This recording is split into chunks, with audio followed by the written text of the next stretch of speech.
You ask Tiger to solve. This deals with linear equations with one unknown. The final result is w equals 3. Let's solve it step by step. Group all w terms on the left side of the equation. Subtract 5w from both sides. Group like terms.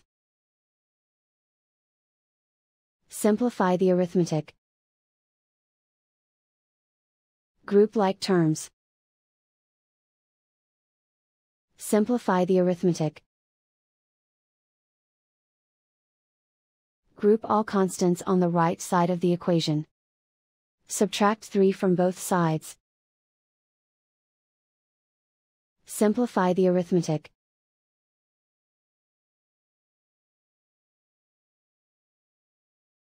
Isolate the w.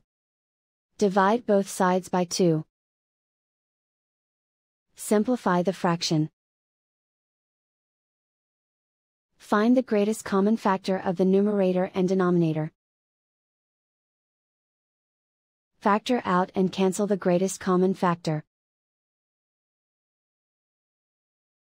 And so the final result is w equals 3.